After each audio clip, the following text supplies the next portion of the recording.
Üdvözlök mindenkit! Ez itt a Digit Podcast. Személyi László vagyok, a Future-nál vezető partnere, és társam a krimiben Szekér Zoltán, az ODM és a Sailing Hangar alapító ügyvezetője. Sziasztok, jó napot kívánok! A Digit Podcast célja, hogy akit nem elégítenek ki a felszínes cikkek és a hangzatos jelszavak, az közelebb kerülhessen a digitalizáció és az informatika mai meghatározó trendjeihez. Mi itt a mélyére fogunk ásni a dolgoknak.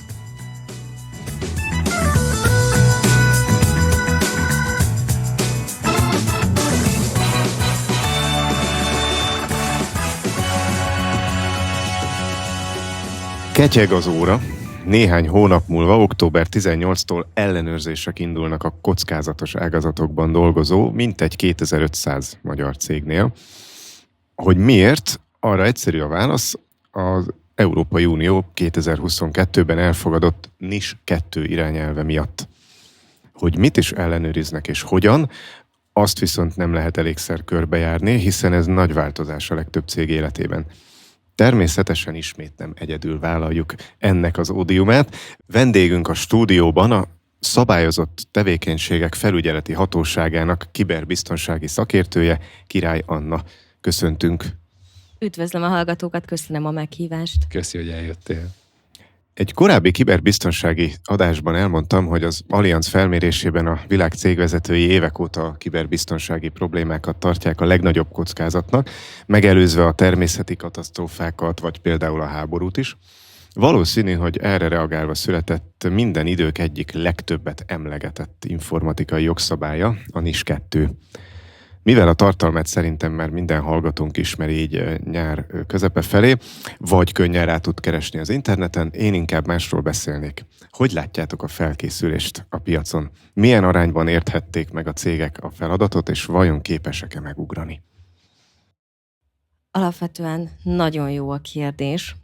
Én egy kicsit távolabbról indulnék, ugyanis mi ugye alapvetően a magyar piacot látjuk, és a magyar piacról is hát vannak olyan ágazatok, ahonnan azért több információnk érkezik.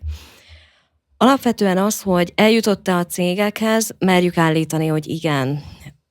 Ezt már csak a bejelentési számok is alátámasztják. Hogy sikerült, Anna? Június 30-a volt a nyilvántartásba vételi határidő, és akkor hogy látjátok, a beérkezett a megelőző számok alapján, illetve hogy most akkor valójában mennyi érkezett be? Hát mi alapvetően a KSH-tól kaptunk annó egy becslést, ami nagyjából azt jósolta, hogy 2500 cég lesz az, aki a hatóság kiberbiztonsági felügyelete alá fog tartozni. Hát ehhez képest még június közepén egy konferencián elmondtuk, hogy akkor 400-on állt a bejelentési szám, ami június 30-ra meghaladta a 3300-at. Úgyhogy bőven a várakozásaink felett teljesítettek a cégek. Természetesen azért ez azt is jelenti, hogy jó eséllyel azért el tudott jutni az érintett cégekhez az információ, hogy itt valamiféle teendő lesz. Természetesen ez nem azt jelenti, hogy feltétlenül 3300 cégről lesz szó, hiszen vannak olyanok, akik tévesen jelentkeztek be, de ezt a következő 1-2 hónap során feldolgozzuk a kérelmeket, és akkor ki fog derülni az a végleges szám.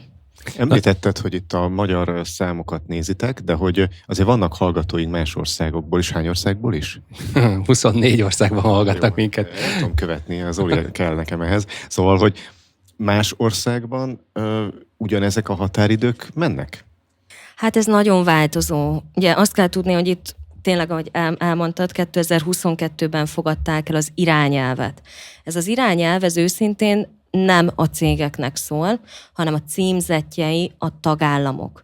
Tehát azt mondja az irányelv, mint általában minden EU-s irányelv, hogy az abban foglaltakat át kell ültetni a nemzeti jogrendekbe.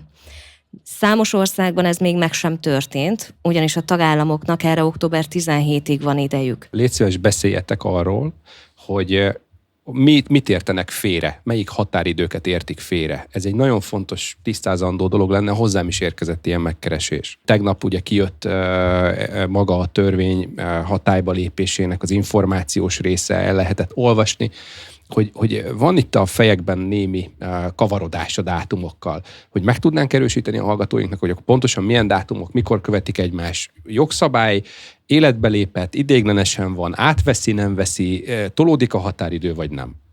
Ugye a mi hatóságunk alapvetően csak és kizárólag a 2023 évi 23-as törvény vonatkozásában tud nyilatkozni, hiszen ez adja a felhatalmazást a felügyeleti jogkörünkre. Az abban a törvényben szereplő dátumok nem változtak. Tehát, hogyha valaki megnézi a jelenleg hatályos törvényt, akkor igazából változás nem történt, ami a cégek életét érinti. Volt egyébként technikai változtatás, de ez a hatósági eljárásokat érinti csak és kizárólag. Tehát az első átmeneti határidő ez a június 30 volt, amit teljesítenie kellett a cégeknek. Ez nem azt jelenti, hogy lezártuk a bejelentkezést, tehát ezt fontos elmondani, hogy be lehet adni késedelmesen is a papírt. Tehát ez egy folyamatos feladat tulajdonképpen. Már csak azért is, mert lesznek olyan cégek, akik mondjuk szeptemberben fognak a hatálya alá kerülni a szabályozásnak. Tehát az űrlap folyamatosan elérhető. A következő dátum az október 18, ugye ez az, amitől nem fog tudni eltekinteni semmelyik tagállam, hiszen az EU rögzítette ezt a dátumot. Ezen dátumtól már mindenféle védelmi intézkedést alkalmazni kell. Na és akkor ilyenkor szokott felmerülni a kérdés, hogy de amit kell alkalmazni? És hát ez az, amire Zoli utaltál, hogy múlt héten megjelent június 24-én a Magyar Közlönyben a 7/2024-es miniszterelnöki kabinetiroda rendelete, ami pontosan leírja azt, hogy milyen védelmi intézkedéseket kell október 18-tól bevezetni a cégeknél. Ez a dátum nem tud tolódni.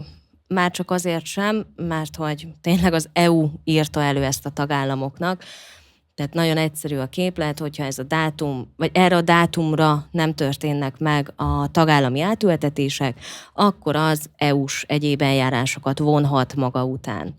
Tehát az október 18 egészen biztosan marad. Ami egy kicsit most talán a szakmai közeget is megzavarhatta, hogy az új kabinetirodás rendeletben szerepel egy 2025. január 1-es dátum, viszont ez a dátum arra vonatkozik, hogy a jelenlegi 2013 évi 50-es, vagy rövidítve ugye IBTV-ként ismert törvény hatálya alá tartozó szervezeteknek a jelenleg hatályos szabályozás helyett majd január 1-től kell az új követelményrendszert alkalmazni. Tehát ez kimondottan a 23 évi 23-as törvény hatálya alá tartozó szervezeteket egyáltalán nem érinti, mint dátum. Hadd tegyem rögtön hozzá, hogy az IBTV, kedves hallgatók, az nem az Európa-bajnokság legújabb közvetítését végző tévécsatorna, hanem az információbiztonsági törvény. Meg akkor, ha már törvénykezünk, azt is érdemes elmondani, hogy mi is ez az irányelv, vagy nem. Tehát az irányelvek azok olyan jogalkotói szabályok az EU-ban, ami a nemzeti tagállamot törvényhozásra serkenti. Másfelől viszont másik műsorban beszéltünk például az AI Act-ről, szerintem még elő is fog kerülni. Az AI Act nem egy irányelv, az egy közvetlen hatályú jogszabály, tehát aki annak a hatály alá kerül, az nem a nemzeti jogalkotó, hanem maga a felhasználó, illetve a fejlesztő cég. És akkor úgy tűnik, hogy ez is egy verseny, mondjuk itt visszakanyarodva a mai témánkhoz, tehát megszületik egy irányelv, és minden 26 tagállam most versenyzik abban, hogy milyen hamar képes tiszta lapot, vagyis tiszta helyzetet teremteni a saját piacán. Mi ezek szerint, mint magyarok, gyorsak voltunk, és elég hamar sikerült. Egészen pontosan az elsők voltunk. Na ugye, köszönöm szépen. Így. Ez fontos. Tehát furcsán hangozhat, hogy ez egy verseny, de hogy én azt gondolom, hogy minél tovább húzódik egy bizonytalan jogi környezet, az annál több költséggel jár a piacon.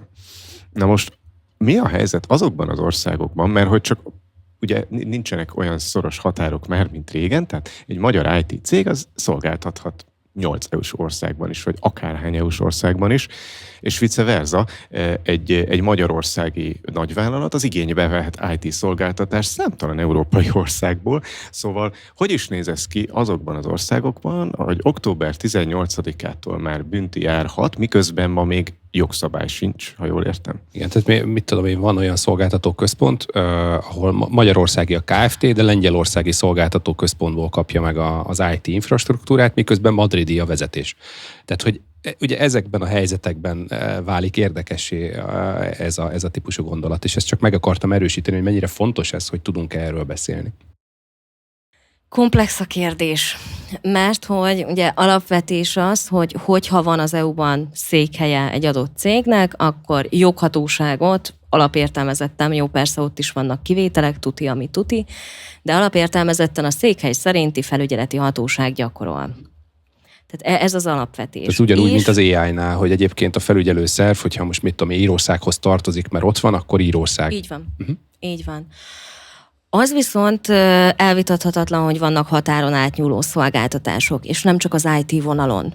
Tehát, hogyha mondjuk hírközlésbe gondolunk bele, ugye teljesen egyértelműen nem lehet lehatárolni az országhatárokon a vezetékeket, és nem lehet elvágni, de bocsánat, ugyanilyen mondjuk a villamosenergia szolgáltatás. Pont ilyen, igen. Így van, földgáz, bármire gondolhatunk nagyjából.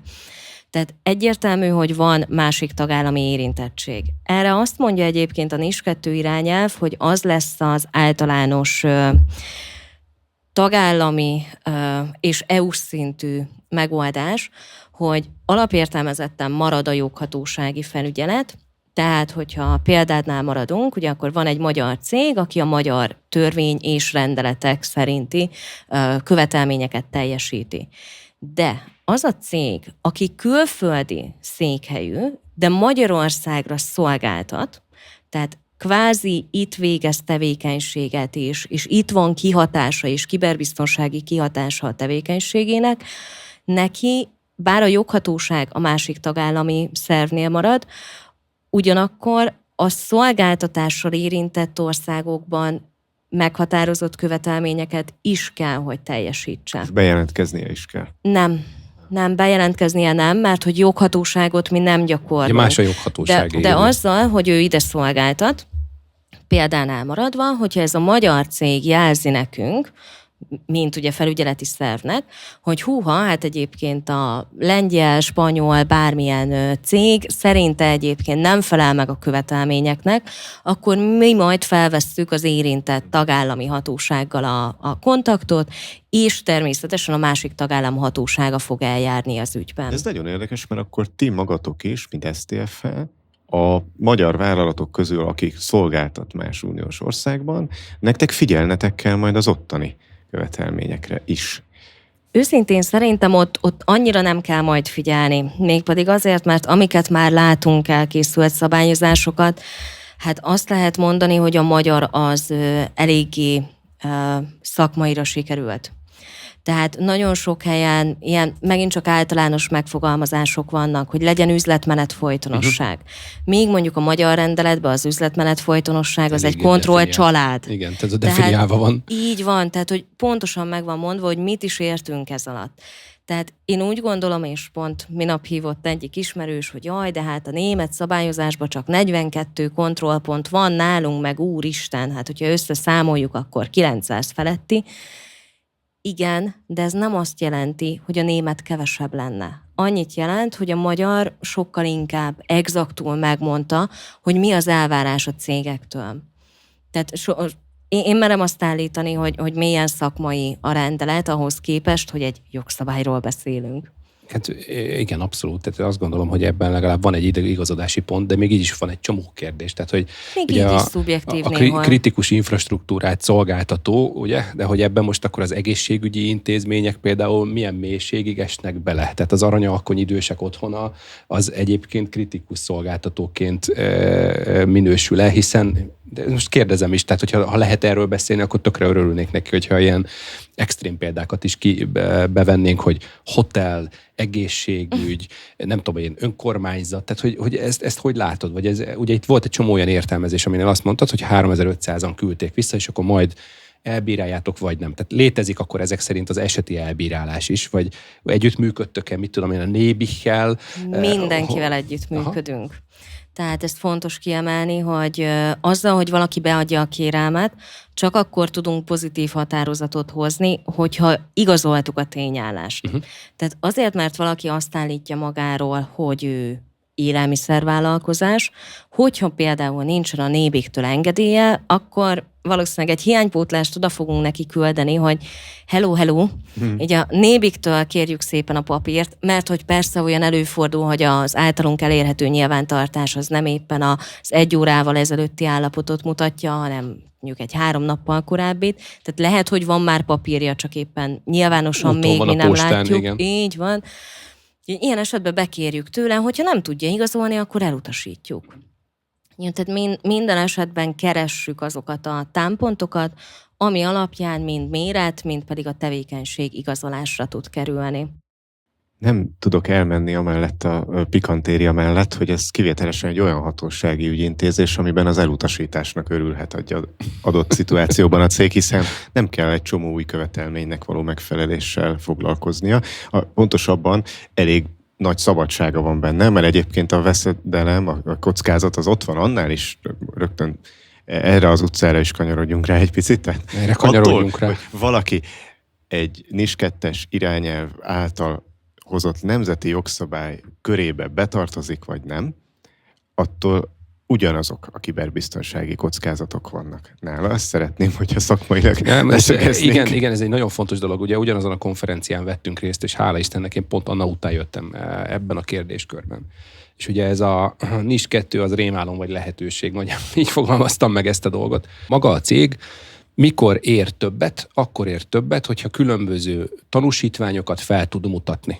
Ugye én azt mondtam, hogy a NIS 2 felkészítést képzeljék el úgy, mintha egy ISO minősítésre készítenénk föl magát a céget, amit lehet, hogy nem tervezett, de sokkal nagyobb értéket fog képviselni, hiszen ugyanannak az ISO minősítésnek mondjuk egy 27 000-es informatikai biztonsági szabványcsoportnak fog tudni úgy megfelelni, hogy önmagában a beszállítói piacon értékesebb lesz ez a cég, aki erre felkészül. És itt volt egy ilyen nagyon érdekes félreértés, ebben a saját tapasztalatomban volt egy ilyen nagyon érdekes félreértés, hogy a cégvezetők nem azt kezdték el vizsgálni, hogy nekik milyen előnyük származik a kiberbiztonságnak az ebből a szemszögből való átnézéséből, hanem azt nézték rögtön, hogy nekik ez költséget fog jelenteni. Na de annak jelent költséget, aki a hatálya alá esik, és egyébként soha nem foglalkozott vele.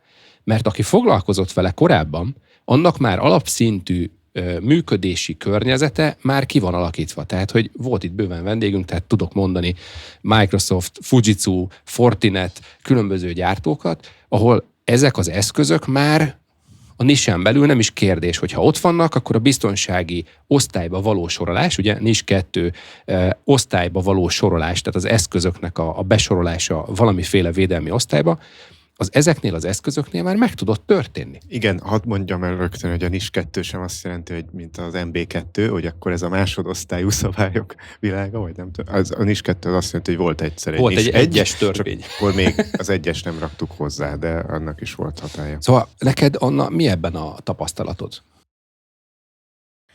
Hát nagyon heterogén a fogadtatás. Alapvetően a cégvezetőknél mi is ezt halljuk, és tényleg mi inkább ugye szakmai kapcsolatot tartunk az érintett szervezetekkel, és elmondják, hogy azért nem mindig egyszerű meggyőzni arról a cégvezetőt, hogy egyáltalán a hatálya alá tartoznak, és ha a hatálya alá tartozik, akkor most miért is kell valamit csinálni? Hát eddig se volt baj, soha.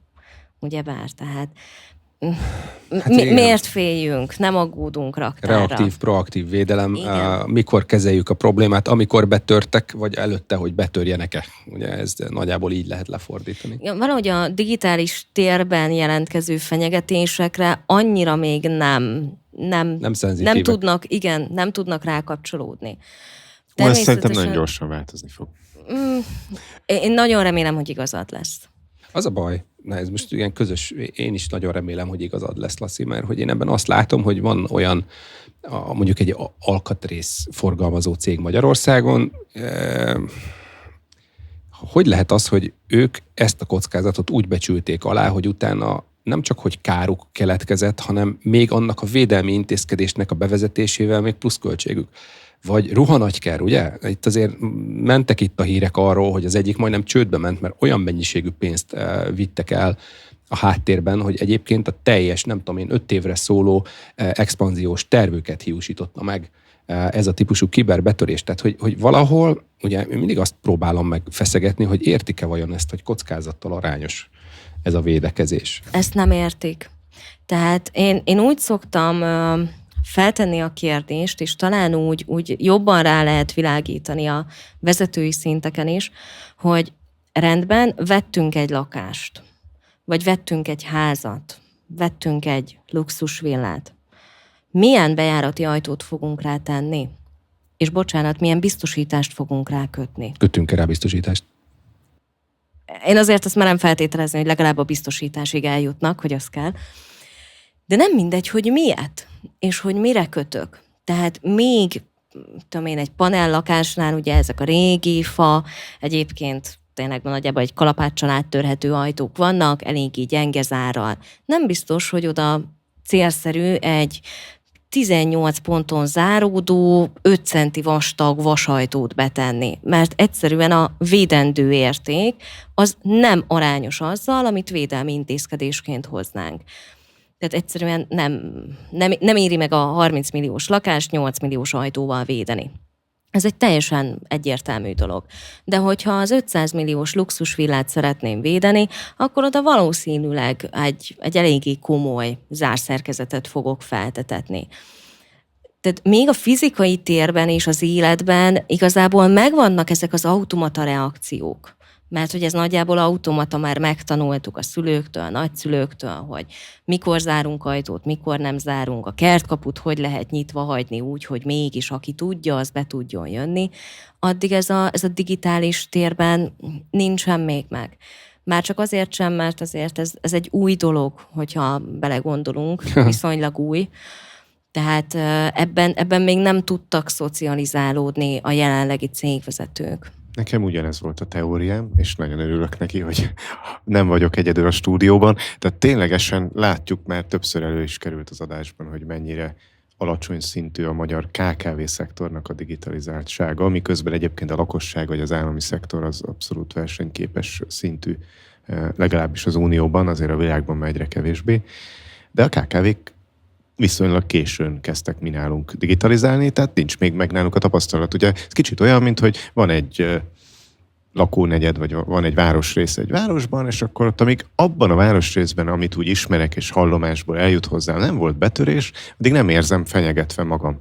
Abban a pillanatban, hogy 3 utcával arrébb megtudom, hogy volt egy betörés, az már olyan közeli, hogy egyszerűen nap mint nap feszít, hogy valamikor hozzám is be fognak törni. Szerintem ugyanez lesz itt is, tehát abban a pillanatban, hogy az üzleti partneri kör egy cégét éri támadás, amiből származik legalábbis kellemetlenség, ne adj Isten anyagi kár, abban a pillanatban feszíteni fogja a KKV-t. Hát, érdekes, akkor most figyeljetek, mondok valami kis ilyen színes, mint a Blick. Ugye 20 éves a cég. 20 év alatt van egy minta. Minden egyes mozdulatunk, minden egyes ajánlatának az első pontja, mint egy rendes biztosítási ügynök, hogy elmegyünk bejárni a házat és felmérjük. Ezt gap analízisnek hívják. Képzeljétek el, hogy nagyon-nagyon sok esetben ez azt jelenti, hogy mondjuk 10-ből 6-an nem is akarják megrendelni a gap analízist. Néha úgy érzem, és ez nagyon jó példa a HBO Csernobil film, hogy nem érezzük mi ennek a súlyát, hogy sugárfertőzés vesz bennünket körül, mert nem látjuk. Nem érzitek úgy, hogy egyébként nem jut el hozzánk az információ, hogy a szomszédot már réges-rég beszántották? Tehát azért csukott be, mert föltörték, azért csukott be, mert elvitték az adatait, és hogy nem is jut el hozzánk ebben a térben az a hír, hogy a szomszédunkban van ez. Hogy látjátok ezt? Azért, mert erről nagyon sok cég direkt nem kommunikál. Tehát, hogy ezt szégyellik. Miközben azért azt el kell mondani, hogy egy lehető legjobban felépített védelmi rendszer mellett is történhet incidens. Ami nem azt jelenti, hogy valaki éppen lehető legrosszabbul csinált valamit, vagy elmulasztott bármit, hanem egyszerűen ez egy ilyen világ, tehát folyamatosan új sérülékenységek jelennek meg, stb. Tehát biztosan van olyan pont minden pillanatban, amin keresztül be lehet hatolni egy adott céghez. De hogyha ez megtörténik, akkor erről nem igazán szoktak szólni. Volt egyébként egy magyar eset 2020-ban, ugye egy autókereskedő cég esete, akik viszont nagyon-nagyon jól le is kommunikálták, hogy pontosan ők min mentek át, mekkora káruk származott.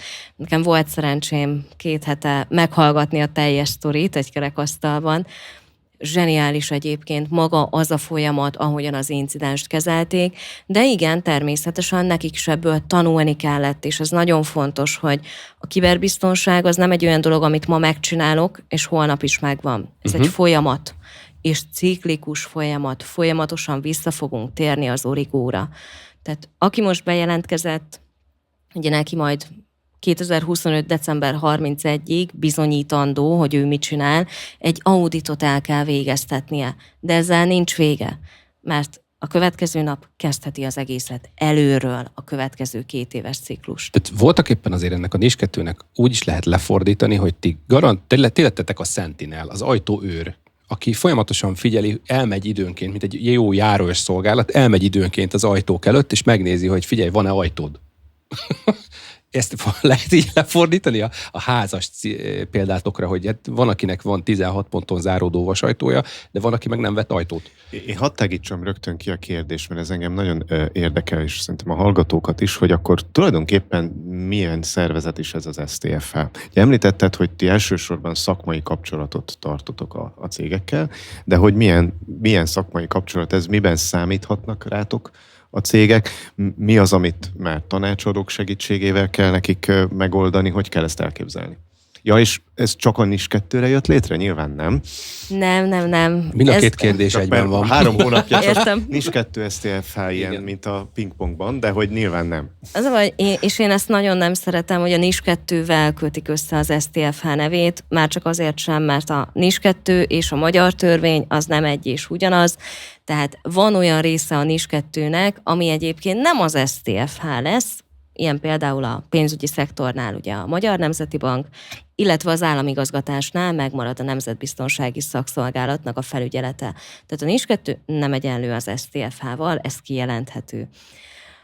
Az STFH, és akkor egyszer már kimondtad a hosszú nevét, de azért még egyszer elmondjuk, Szabályozott Tevékenységek Felügyeleti Hatósága, csak azért, mert én sokszor hívok fel ügyfeleket, és amikor azt mondom, hogy Szabályozott Tevékenységek Felügyeleti Hatósága, nem tudják, hogy melyik hatóság, de hogyha azt mondom, hogy STFH, úgy működik, de akkor legyen megfordítva is. Szóval ez a hatóság ez már 2021. októbere óta létezik.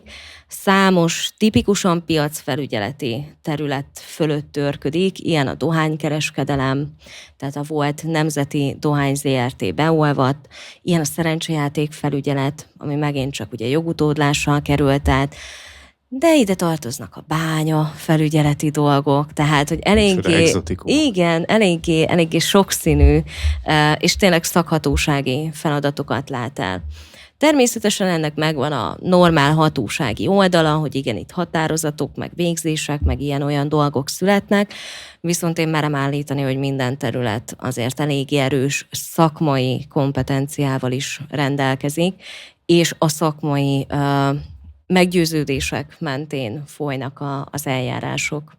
És akkor volt még egy kérdésed, mégpedig az, hogy mi az, amit akkor mi csinálunk, mint STFH, és mi az, amit úgymond a cégnek saját maga kell megoldani.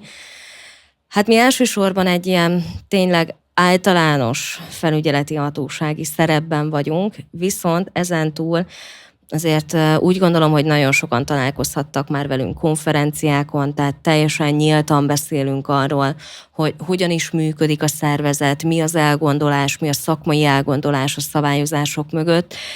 Szerintem az elmúlt 1 évben, hogyha 15 000 ember nem hallotta, hogy mi kik vagyunk és mit képviselünk, akkor talán senki. Úgyhogy erre felfűzve egyébként ugyanúgy megyünk akár vezetőknek tudatosító előadásokat tartani. Tehát, hogyha egy cég úgy érzi, hogy megakadt, és mondjuk az IT vezető felveszi velünk a kapcsolatot, hogy hát kellene egy kis segítség, hogy itt a vezetőket meggyőzzük arról, hogy ez így nem csak egy nyűg, hanem tényleg lássuk benne a lehetőséget, akkor ebben igyekszünk nekik segíteni. Tartotok-e például képzéseket, vagy valami fajta előauditot? Gondolok itt olyanokra, mint például az STNH, ami majdnem ugyanígy hangzik, ezért gondoltam, Egy betű különbség, igen. hogy nem teljesen ugyanaz, csak nagyon hasonlóan hangzik ugye a Szellemi Tulajdon Nemzeti Hivatala, mint az STFH, hogy ő náluk ez kifejezetten egy ilyen 2-3 éve elindult irány még az előző elnök kezdeményezésére, hogy szolgáltatásokat is nyújtson, amellett, hogy hatósági funkciói vannak. Egyelőre még ezt a piacra bízzuk. Nem, tehát a képzés szót én alapvetően nem szeretem, mert a képzés az ilyen egyetemhez kapcsolódik, meg akkreditációt igényel, stb. Úgyhogy egyenlőre képzést, mint olyat nem tartunk, előadásokat bármennyit tulajdonképpen felkérésre. Szolgáltatás ötletek vannak, viszont úgy gondoljuk, hogy majd az első audit után fogjuk azt tudni, hogy mire van szüksége igazán a piacnak. Tehát hiába indítunk el egy szolgáltatást, hogyha arra nincsen egyszerűen kereslet. És persze... És fordítva is, igen. Hogyha ingyen van, akkor se feltétlenül fogja Persze. senki se igénybe venni. Úgyhogy első körben inkább az első év tapasztalataira fogunk hagyatkozni, és akkor az alapján a már tervben lévő szolgáltatási portfólióból kiválasztásra fog kerülni, hogy mi az, ami a cégeknek tényleg segítség is lehet. Hogyan kezelitek, ehhez kapcsolódó a kérdés, hogyan kezelitek a tanácsadói piacot? Tehát van-e bármilyen train the trainer, vagy a tanácsadók, szolgáltatók ellenőrzése típusú tevékenységetek, ami itt a NIS2 megfelelést illeti, és ha van, akkor talán van rálátásod arra is, hogy vajon van-e elég tanácsadó, van-e elég szakértelem a piacon ahhoz, hogy a cégek tudjanak haladni ezzel a feladattal. A tanácsadókat alapvetően mi nem felügyeljük, és nem is koordináljuk, viszont azt merem mondani, hogy őket is azért támogatjuk, amennyiben erre igényük van. A tanácsadói piacon én merem állítani, hogy aki felveszi velünk a kapcsolatot, tényleg nagyon jó a viszony, tehát ezt odáig is el lehet képzelni, hogy sok esetben, hogyha a tanácsadó cég bevásárolja magát akár egy cikkre, egy adott online újságba, vagy akár papíralapú újságba, nagyon sok esetben mondjuk lektorálásra elküldik nekünk előtte. És minden további nélkül ezeket segítjük azért, hogy ugye a dezinformációkat megakadályozzuk. Illetve, hogyha tényleg ügyfeleikkel kapcsolatban felmerül a kérdés, nem úgy, hogy a Bélának az a baja, hanem ilyen általános tapasztalatok vannak, akkor azokat tényleg inkább azt kérjük, hogy tömbösítve, de tömbösítve meg tudják velünk osztani, amire ugye mi is tudunk reagálni. Én ezt meg tudom erősíteni, tehát tanácsadói oldalról is meg tudom erősíteni, hogy nagyon sokszor volt olyan kérdés, aminél még gondolkoztunk is közösen, mert hogy jöttek már hozzánk úgy már most ebben az időszakban cégek, hogy értik, hogy nekik ezt mondták, de hogy biztos. És amikor átnéztük és megvizsgáltuk, akkor kiderült, hogy nagyon nem. És azért itt lesz olyan cég, aki bajban lesz ezzel a checkbox compliance-szel. Tehát amikor úgy végigmentek és megnézték, hogy hány darab távolszámot lehet kivenni, meg hány darab szemét lehet átjelenteni, és ezzel letudottnak tekintették, miközben a tevékenységük mondjuk a jövő hónapban meg fogja haladni azt a részt, ami meg ahhoz kell, hogy ismét be kell jelenteni, csak akkor már el lesznek késve. A hivatal érzi azt, hogy egy picit beléptetek ebbe a sentinelbe, tehát az őrszem funkcióba, hogy időnként, mint a távőrjárat eljártok a házak előtt, és megnézitek, hogy úgy rendben van-e minden. Kérdőjel. Hát ez ugye ellenőrzési tevékenységnek számít, amit 25-től fogunk tudni elkezdeni terv alapján. Tehát rendkívüli esetben például jelentősebb incidensnél egyébként bármikor odaállíthatunk, de alapvetően terv alapján fognak történni az ellenőrzések, amiről tudni fognak az érintettek. Nem az a cél, hogy igazából mi pánikot keltsünk azzal, hogy ott vagyunk, hanem tényleg úgy kell, és ezt szoktuk most már mondani, hogy a cégeknek az auditról is nem úgy kellene gondolkozni, hogy igen, akkor most kapok-e zöld papírt, vagy nem. Tehát, hogy megbüntetnek-e, vagy nem. Hanem az auditori jelentés az tulajdonképpen egy harmadik feles, tök független értékelés lesz, ami a valós állapotot fogja felfedni arról, hogy a cég mégis mennyire érintett. Miért kell ez? Mert befelé a cégek és minden szervezet befelé hajlamos hazudni. Tehát, hogyha megkérdezzük az IT-t, akkor minden a legnagyobb rendben van. Ez így van, ezt meg tudom erősíteni. Én még csak olyan cégnél voltam, ahol az IT azt mondta, hogy rendben van. Egyébként nem, de rendben van. Hát, hogy mit definiálunk rendbennek? Igen, hát az őskáoszban lévő eligazodás az egy bizonyos értelemben már rend. Az, hogy nem felelnek meg eszközök azoknak a szabványoknak, ami ahhoz kell, hogy működhessen, az meg nem rend. De hogy ebben lesz jó ez a ilyen... Nem itt ez a működik, vagy nem működik nagyjából, ez a döntő. Igen. Igen. Tehát, hogy ma még nem omlott össze. Ez a rendben vannak az a alfaja, amiről te beszélsz szerintem, meg az, hogy mivel nem tudjuk, milyen kockázatok fenyegetnek, ezért nyugodtak vagyunk. Mi történhet? Pontosan. Na de álljunk meg egy pillanatra, nehogy túl sokat szakmázzunk már megint. Eljött a személyes szálnak az ideje itt félúton a mai adásban, és magunkhoz tudod, hogy mi a személyes szál? Igen, én hallgatom a podcastet. Köszi. Köszönjük. Egyébként nem tudom, tudod, de az első vendégünket is pont Annának hívták, és Molnár Anna mentális egészség szakembere, és egyben Joyfulness coach. Na most innen jött az én gondolatom, hogy azt kérdezzem meg tőletek, hogy hogyan ügyeltek a mentális egészségetekre, vagyis hogyan előzitek meg azt, hogy kiégjetek, mivel töltitek fel magatokat, hogyan kezelitek a stresszt. Hú, hát én ezzel most egy fél éve kezdtem el egyébként úgy tudatosabban és fókuszáltabban dolgozni. Azt tudni kell, hogy pontosan azért, mert hogy nagyon sok rendezvényünk van, ugye nagyon sok emberrel is találkozunk. Őszintén azért nekem vannak olyan pontok, amikor egyszerűen sok az emberekből. Tehát nekem most már ezt így a környezetem kezdi megszokni, hogy igen, vannak ilyenek, de simán előfordul, hogy 2-3 hetente egyszer én 48 órára eltűnök az online világból. 1-2 ember, hogyha hív telefonon, ugye ez a vészhelyzeti dolog, akkor nekik felveszem, de amúgy teljesen lekapcsolom a digitális oldalt. És ez az, ami igazából olyan szinten vissza tudja tölteni az agyat, tehát persze akkor helyre kerülnek a gondolatok, nincsen új impulzus, amit megint fel kéne, hogy dolgozzon, amivel így tényleg azt merem mondani, hogy utána hétfőn kisimultan tudok újra kimenni, akár 100-150 ember elé előadást tartani, de ez kifejezetten feladat és munka, hogy ezt valaki szerintem úgy jól tudja menedzselni, és hát ez önfegyelmet is jelent. Laci? Őszintén szólva nekem néha naponta meg kell ezt tennem, ahhoz, hogy ne legyen túl sok az emberekből. Aki ismer közelebbről, azt tudja, hogy hát elég sok aktivitást művelek, szeretem a szakmámat, és több fronton is helyt kell állnom, nem beszélve nyilván a családról.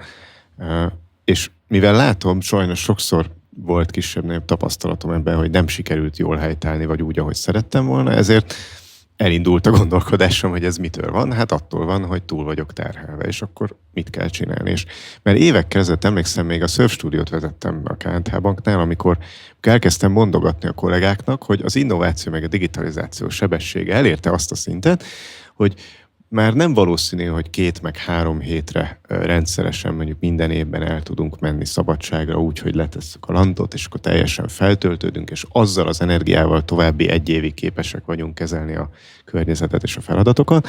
Le kell, mint ahogy az edukációs, meg ilyen belső képzéseknél szokták ezt mondani az angolok, hogy bite-size learning, tehát hogy így le kell nagyon rövid impulzusokra, nagyon rövid tömör tartalmakra bontani egy nagy képzésnek az anyagát, hogy így legyen lehetőség befogadni.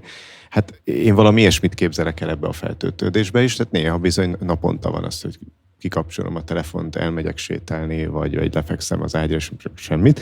Ne érjen új impulzus. A másik, amit nagyon szeretek, az a természet. És így szép lassan megfigyeltem, hogy hat rám a víz, a szél, ezek az őselemek.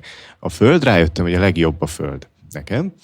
Tehát megpróbálok minél többet, bocsánat, de föld közelbe, földhöz ragadt módon időt találni magamnak, vagy úgy, hogy taposom a földet, mint mondjuk túrázom, vagy úgy, hogy befekszem a fűbe, ez pont tegnapi friss élmény, hogy otthon nem volt olyan hőség, hogy ne tudjak kifeküdni a fűbe. Tehát, hogy próbálom ezeket a természetes feltöltődéseket igénybe venni, de ez mindenkinek szerintem más. Tehát, hogy tényleg az a kulcs, hogy ez munka, meg kell magadat figyelni, de ahhoz meg az is kell, hogy kipróbálj egy csomó ilyen lehetőséget. Zoli? Én jövök. Szerintem az nagyon fontos, hogy a 2 olyan dologról, és megpróbálok röviden beszélni. Az egyik, hogy miért alakult meg a Mentál Pro Consulting, hogy lett a Sailing Hangár brand, és hogy nekem ez a 2, ez az kikapcsolódás. Az egyik, hogy nekem az általános iskolai osztálytársak közül volt egy srác, azért jól mondom, mert sajnos már csak volt, aki egy kiégési folyamat végén öngyilkos lett. Ez engem a mai napig mindig olyan negatív irányban viszi el a gondolkodásokat, hogy juthat el egy fiatal srác abba, amikor neki mindene megvan, mindent tud, családrendben van, hogy a kiégés végén inkább kiszáll ebből és kicsekkol ebből az egészből. Nem igazán értettem. Elkezdtem ezzel foglalkozni, innen jött a humán erőforrás szervezetfejlesztés szak. De hogy egyre több ember a környezetemben roppant össze emellett, vagy ebben a stresszben, és én azt gondolom, hogy az, amit elmondtatok, és azért mosolyogtam, és maradtam végig csöndben, mert hogy ez az, amivel én azt gondolom, hogy lehet csinálni valamit. Tehát, hogy a kicsekkolás, ha egy napra ki tudsz csekkolni a digitális világból, vissza fog annyit tölteni, hogy utána a következő hetet egész máshogy fogod nézni. És ebben szeretnék én most egy ilyen helyeslő igennel azt mondani, hogy mindenki nézze meg, hogy szél, víz, levegő, föld, és akkor ahhoz képest csekkoljon ki. Hát azt fura, ez a tűzoltóknak nem biztos, hogy pihentető. De Szabályozott körülmények között, hogy a mai adásban maradjunk. Kevesen tudják rólad, Anna, hogy az STFH előtt úgy 7 évig dolgoztál egy kissé elfeledett nevű, ám de nagyon eklatáns cégnél, amit Novell néven nevez az informatikai történész szakma. Ezt nem én mondtam. Magyarul nem voltál mindig hatóság, igaz? Ez így van. Hát mesélnél arról, hogy a Novellnél töltött évek azok mit adtak a karrieredhez, és a váltást, azt hogy kell elképzeljük, az miért jött, és mit adott neked?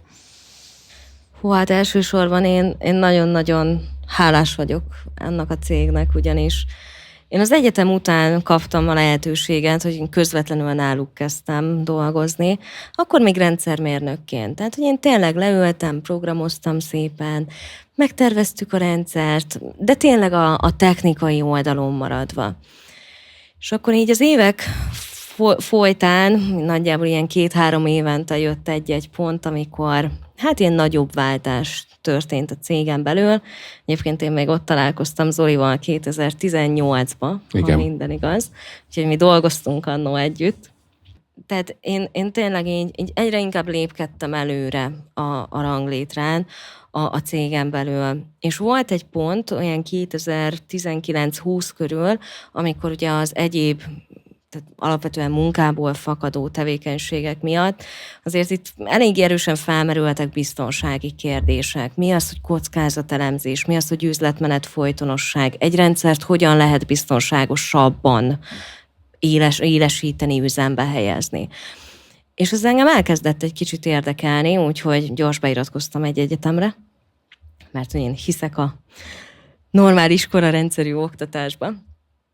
És ahogy végeztem az egyetemmel, 2022 nyarán kaptam a megkeresést az STFH-tól, hogy ez a közszolgálati egyetemnek van egy elektronikus információbiztonsági felelős, vagy vezető szakirányú képzése, ami összesen 1 év. Levelezőn elvégezhető, nagyjából 12 hétvége, és akkor tényleg utána egy egyetemi szintű papír, vagy legalábbis egy kiegészítő papír kerül az ember kezébe. Hadd tegyem hozzá, az NK-nek van talán az egyik legjobb kiberbiztonsági kutatóintézete. Így van, és ott már van mesterképzés is. Azt meg éppen most taposom, biztos, ami biztos. Anna utánunk fog jönni ebben a PhD képzésben, ebben biztos vagyok. Tehát én amióta, ugye nem baj, hogy mondom.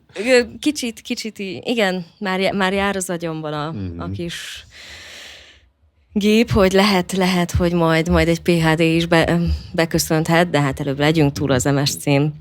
Úgyhogy én tényleg egy nagyon visszautasíthatatlan megkeresést kaptam, tehát azért ez egy olyan feladat és egy olyan tevékenység, ugye akkor még az STFH-nak ez a része nem is volt kiépítve, nem volt jogszabályi felhatalmazás, tehát egy olyan alapvetően inkább stratégiaalkotási, illetve utána annak ugye az életbe történő átültetése volt a feladat, amit amikor én meghallottam, hogy hát így rám is gondoltak, hogy esetleg részt vennék-e benne, tulajdonképpen tényleg visszautasíthatatlan volt az ajánlat, és nehéz szívvel, de ott hagytam a novellt.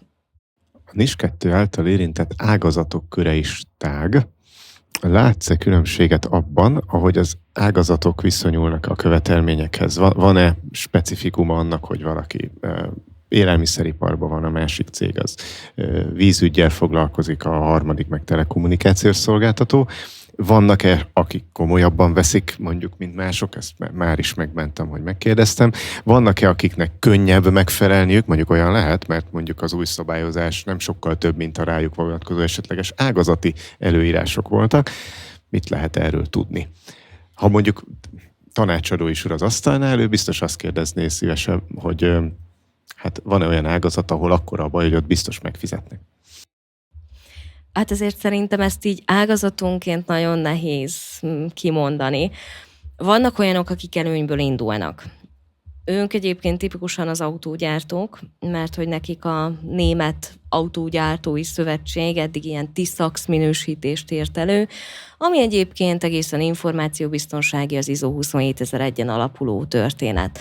Tehát ők biztosan előnyből indulnak. Az nem biztos, hogy egyébként kevesebb lesz a felkészülési idejük, mármint amit rá kell fordítani, de valamivel közelebb állnak ahhoz, hogy legalább már így hallották ezt a kifejezést.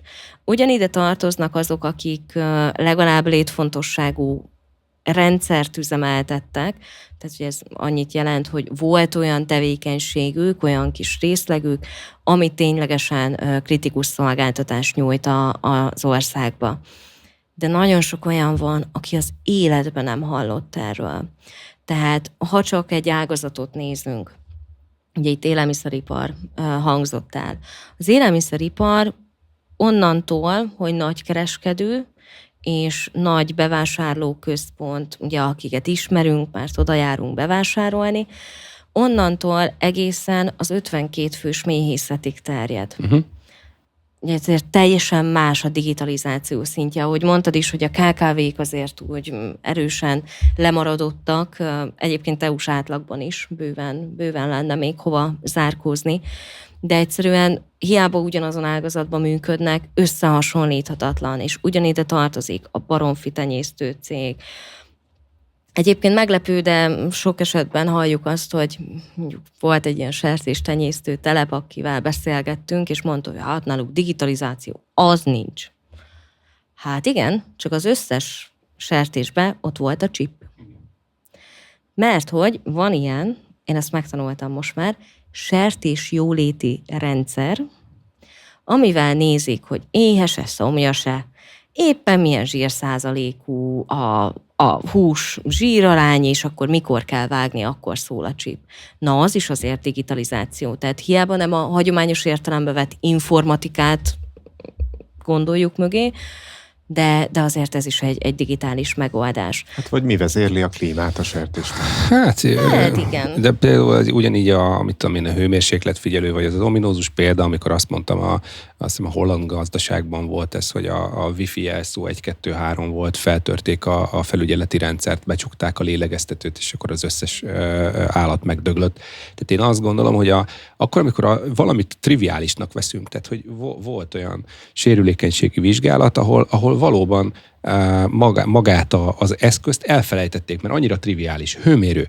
És ugye most szeretném ezt valahogy úgy elmondani, hogy a besorolások, amikor 1-es, 2-es, 3-asról beszélünk, akkor ez egy nagyon fontos dolog, mert hogyha így tudod, hogy 3-as, akkor abban nem mindegy, hogy milyen eszközt veszel meg. De amikor abban a besorolásban megjelenik egy egyébként alzás hőmérő, ami domain-kontrollerbe, tehát hogy a legmagasabb vezérlésbe van beléptetve admin felhasználónévvel és jelszóval, akkor arra az ugye a rendszergazda sem szokott gondolni, hogy azon keresztül fognak bejönni, ha be akarnak jönni abba a rendszerbe. Tehát ez az ajtó kérdés. És hogy megint visszatérnék erre, hogy nem nagyon érezzük mi ennek a súlyát, hogy hát de csak egy eszköz. Igen, mert tehát még megint csak az ajtós példánál maradva. Meg a 900 kontrollpont. Igen. Tehát miért kell ezt leírni? Igen. A németeknél miért nem kell leírni? Hát mert lehet, hogy tudatosabbak. Régóta van Merci. Kicsit más a szocializáció, és más a vállalati kultúra az, ami akár nyugati tagállamoknál felelhető. Tehát erre egyértelműen reagálnia kell a jogalkotóknak is. De akkor megint ugye az ajtós példánál maradva. Azt megtanították gyerekkorunkba, hogyha bekopog valaki, akkor így kikémlelünk a kis kémlelőn, megnézzük, hogy ki az, és akkor nyitjuk ki az ajtót. És még akkor is van egy biztonsági retesz. Így van. Jó esetben. De ma mi történik? Tulajdonképpen hú de jó, mert ugye kényelmesek vagyunk, ezért mit csinálunk? Fogjuk, bevisszük a robotporszívót, amin bocsánat, ott van a kamera, mikrofon, stb. Tudjuk, hogy ez mikor van bekapcsolva? És egyébként hova továbbít adatokat? Tehát, hogy megint csak a fizikai térben történik valami, amit tudunk kontrollálni, de a digitális eszközöknél ez fel sem merül. És akkor most lelövöm az új dolgot, amin dolgoztunk, és reméljük, hogy rövidesen meg tud majd jelenni a rendelet. Innováció.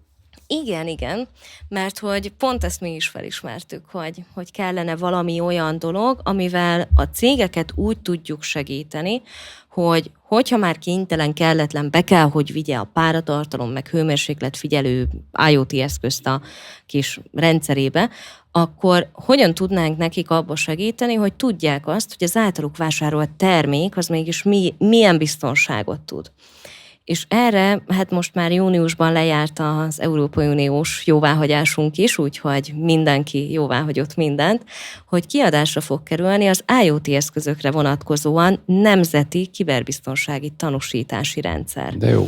Ez azt jelenti, hogy bármilyen gyártó, nem kell, hogy magyar legyen, bejelentkezhet, és az IoT eszköze vonatkozásában ugyanabban a 3 alapjelentős és magas megbízhatósági szinten szerezhet tanúsítványt, pecsétet.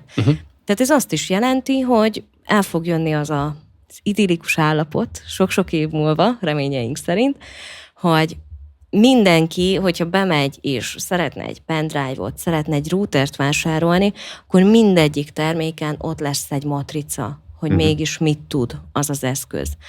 Ami tényleg garanciát jelent arra, hogy mondjuk igen, a kamerafelvételt nem továbbítja szükségtelen mértékig harmadik országba. És akkor ezt úgy kell elképzelni, mint egyfajta fogyasztóbarát lakáshitelt a lakossági piacon, tehát ez nem egy előírás, hanem ez egy fogyasztóvédelmi lehetőség, és akkor így egyfajta versenyhelyzetet teremt a szolgáltatók, vagy a gyártók részéről, hogy próbálják meg a minél magasabb szintű biztonsági tanúsítványt megszerezni azért, mert akkor nagyobb eséllyel fogják őket választani. Ellenben, hogyha mondjuk ilyenük nincs, de a boltban van nem tudom hány olyan, aminek meg van jó adott esetben magas szintű tanúsítványa, akkor hát kicsi az esély. Ez ugye akkor működik, hogyha ezt a fogyasztó, ez esetben a vásárló cégek tudják.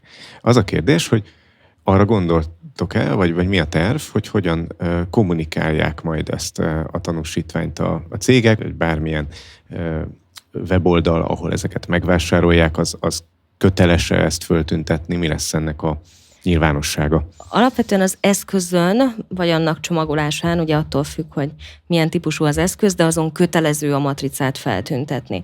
Tehát, ha megszerezte. Így van. Tehát innentől kezdve ugyanúgy, mint amikor mosógépet vásárolunk, akkor az A+.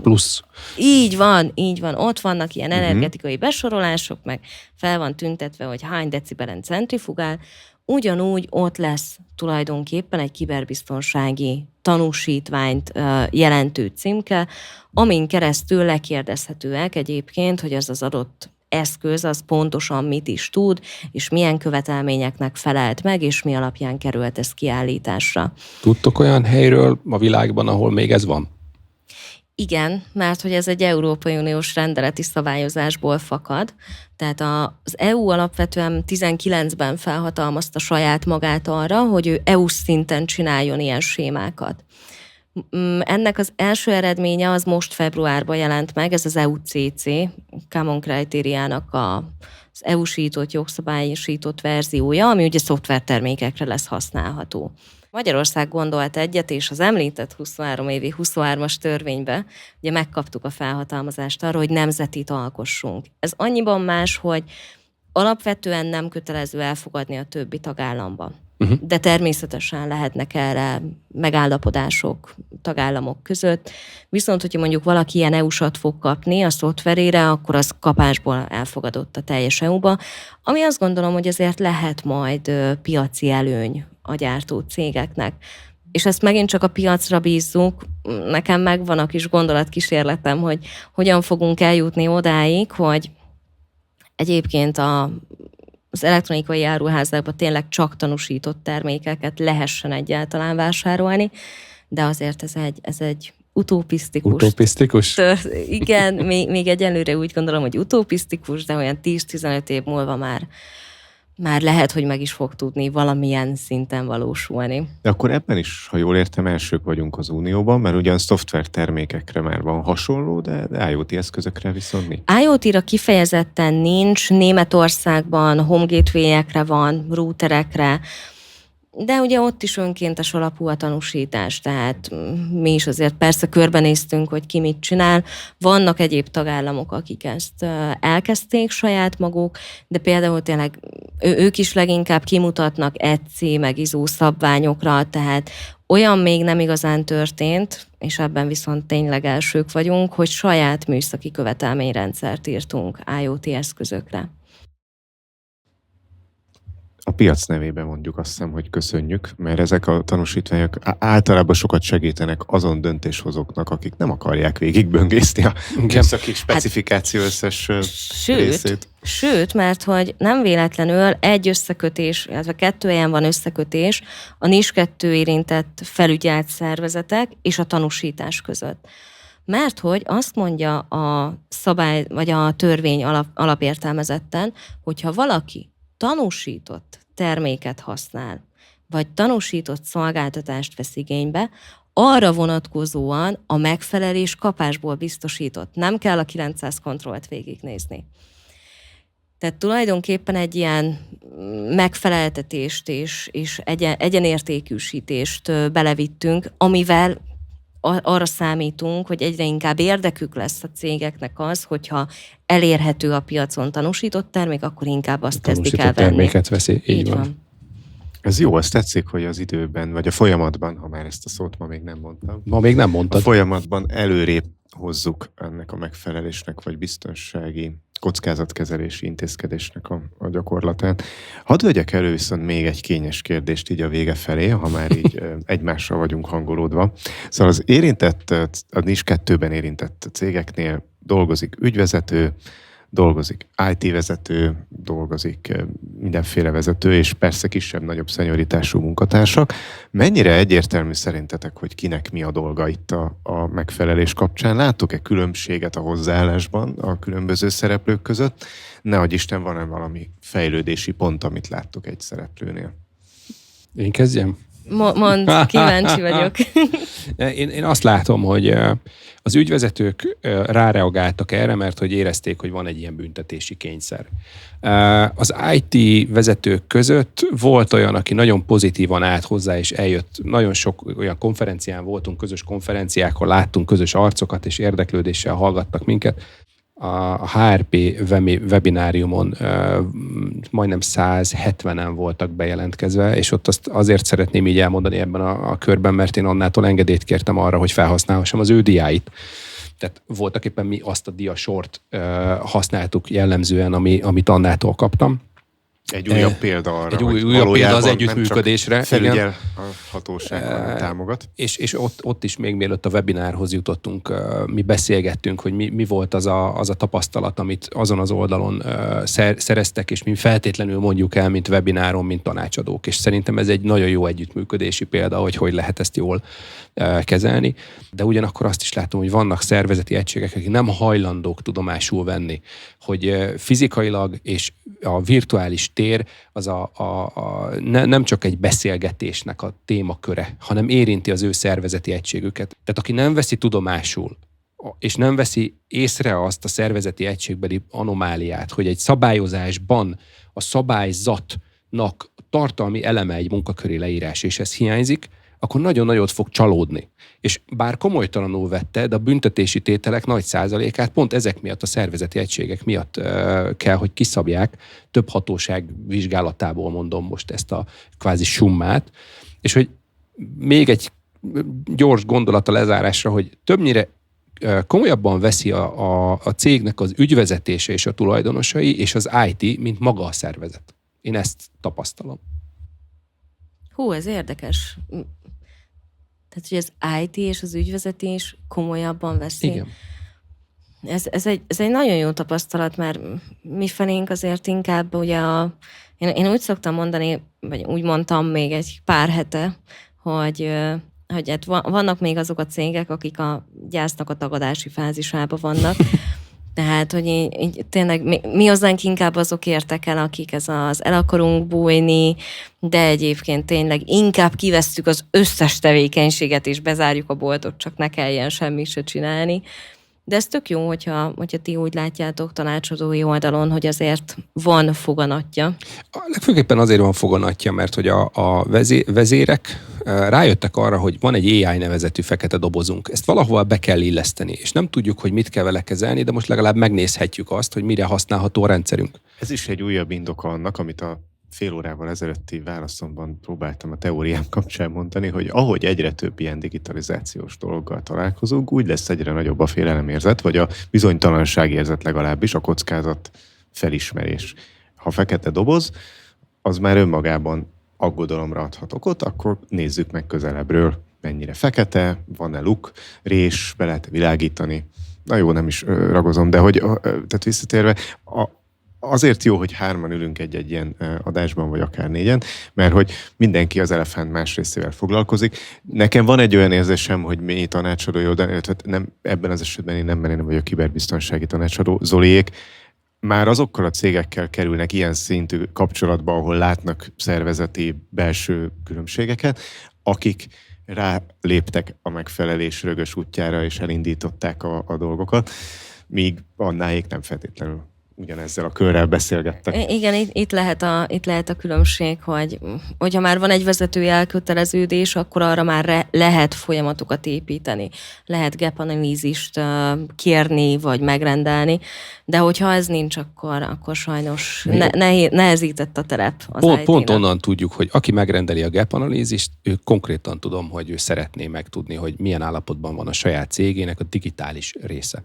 Aki nem rendeli meg, és azt mondja, hogy a kedvenc kifogásom az nagyjából az volt, hogy az ügyvezető fia jár egyetemre, és ő foglalkozik informatikával.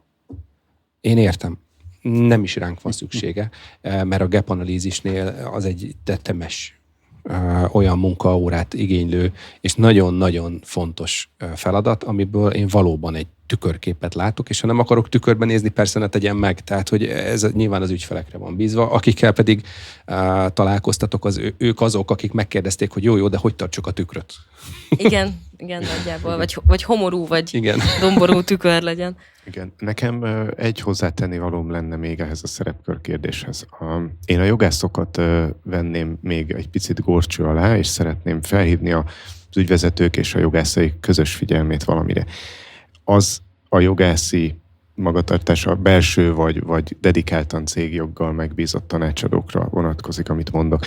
Az a hozzáállás, hogy Hát engem azért fizet a cég, hogy én tudjam, hogy működik az összes megfelelés, és én meg fogom mondani, hogy mit kell és mit nem kell csinálni, és én értelmeznem kell, és muszáj önállóan, mert különben ki fognak rúgni, vagy nem tudom, elvész az ázsióm, vagy ne adj Isten, kiderül, hogy nem értek hozzá, zárójel bezárva, hogy nekem kell mindent tudni. Ez nem segít, hanem ellenben hátráltat, és csak növeli a kockázatokat, mert ebből rengeteg félreértelmezés fakad, főleg úgy, hogy ez egy olyan területnek a szabályozása, meg megfelelése, ami viszonylag távol áll a jogi egyetemek kurikulumától és a szerződések gyakorlatától. Tehát én azt gondolom, hogy a jogásznak bárhol is van, bármilyen iparágban, vagy kívül, vagy belül, az konkrétan a NIS2 kapcsán egy mediátori szerepe van, és nem egy értelmező és előíró szerepe, nem gondoljátok. Ezzel, bocsánat, én teljes mértékben egyet tudok érteni. Ugye a törvény előírása alapján nem véletlenül került bele, egy elektronikus információs rendszerek biztonságáért felelős személyt kell kijelölni. Ez a személy nagyon sokszor megkérdezik, hogy milyen képzettsége legyen. Ugye előírás nincs, de nem biztos, hogy a jognál van a legjobb helye. Tehát, hogyha valaki elkezdi az említett 7/2024-es MK rendeletet olvasni, azért abból az kitűnik, hogy az alapvetően egy szakmai feladat. Nem lesz mindenkinek információbiztonsági szakembere, ezzel is tisztában vagyunk, viszont ahogy látjuk, elérhetőek lesznek a piacon olyan akár ingyenes kurzusok, amin eléggé jól akár az informatikust, akit kineveztünk, de tovább lehet képeztetni. Úgyhogy mi afelé próbáljuk orientálni a cégeket, hogy inkább valamilyen műszakisabb beállítottsággal rendelkező ember. Ez nem azt jelenti, hogy a rendszergazda legyen.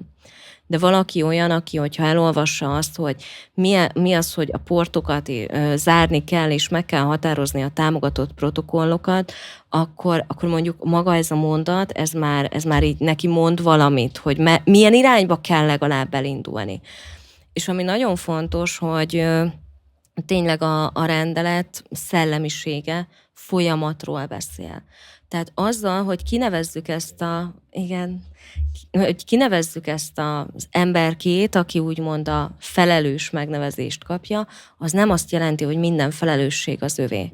Ő tulajdonképpen koordinálni kell, hogy tudja felhatalmazás alapján a folyamatokat. Ő lesz az, aki igenis az A üzleti területtel, meg a B üzleti területtel is le fog ülni, hogy na akkor kinek kell jobban az a rendszer?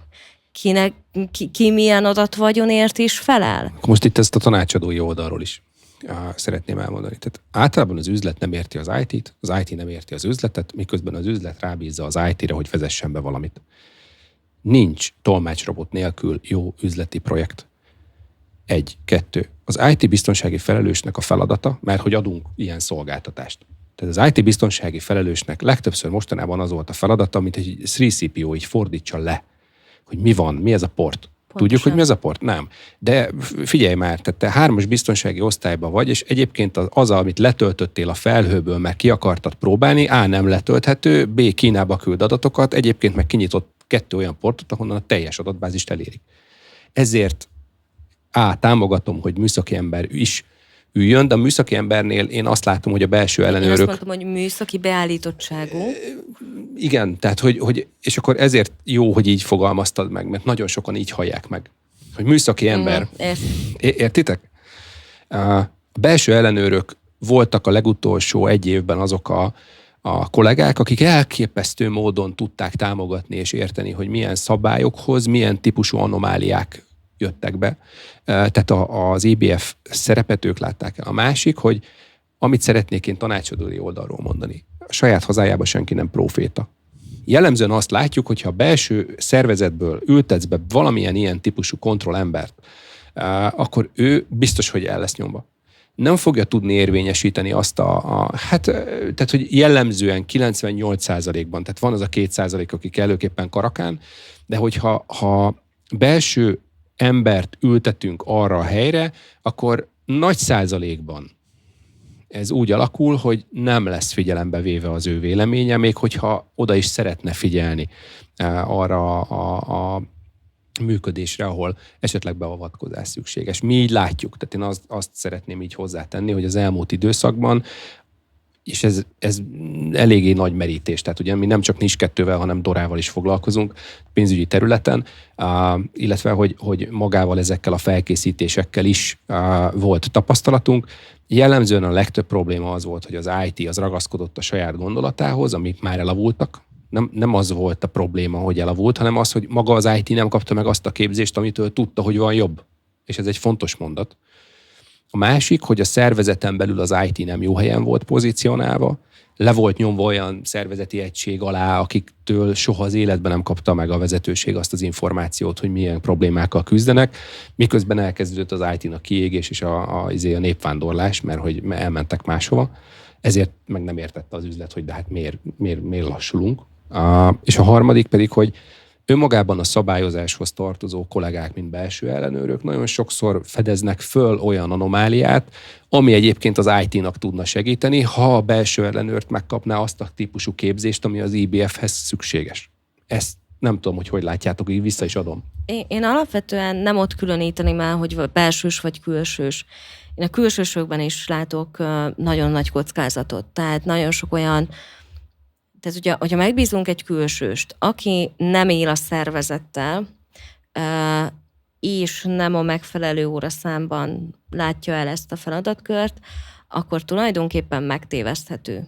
És nagyon sok esetben inkább azt látjuk, hogy a külsősök, tudom én, heti 1-2 órában ellátják ezt a pozíciót, de igazából 300 kilométerről online megkérdezik, hogy minden rendben, minden.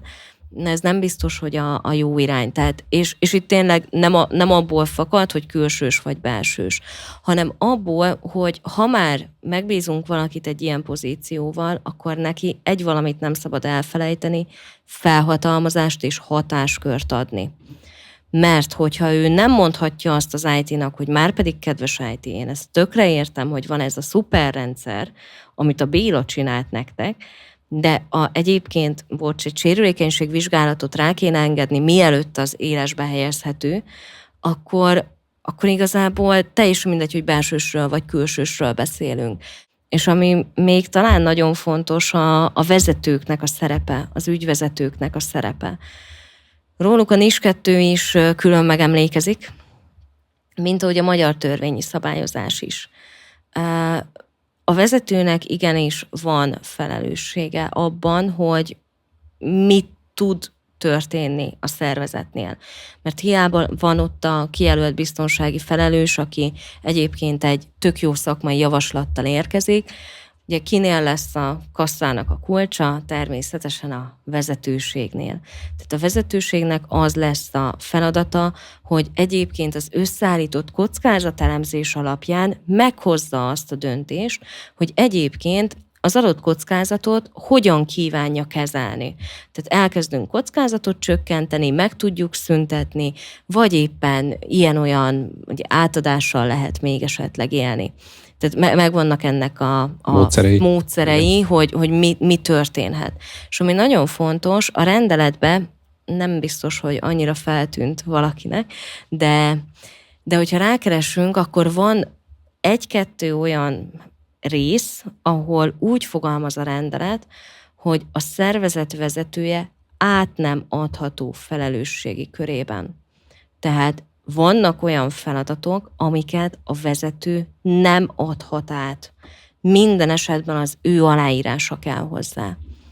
És ez szerintem egy nagyon fontos dolog, hogy attól, hogy kijelöltük az IBF-et, ne úgy gondoljuk, hogy minden majd ő felelős. Megszűnt, igen.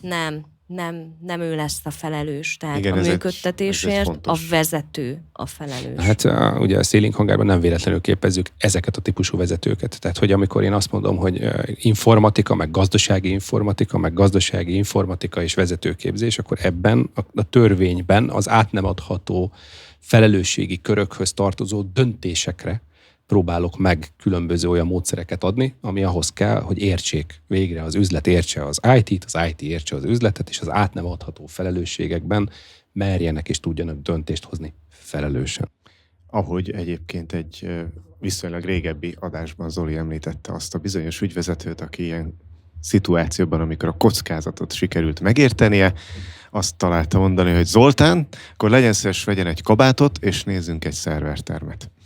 Mi is egyébként nagyon sok történetet hallunk, tehát hál' Istennek úgy nyíltan és őszintén mernek nekünk beszélni, és akkor én is elmesélek egyet, és akkor üzletmenet folytonosság, ugye megint az egyik központi szabályozási kérdés. Következő történetet hallottuk az egyik vidéki előadásunk során, vagy után. Egy IT vezető jött oda, és mondta, hogy hát egyébként így, ők ilyen gyártócég, tehát valamilyen fém cuccokat gyártanak, és hát, hogy így tényleg náluk azért a vezetőség eddig is nagyon figyelt erre, mert hát ugye miből van a pénz, az előállított termékből.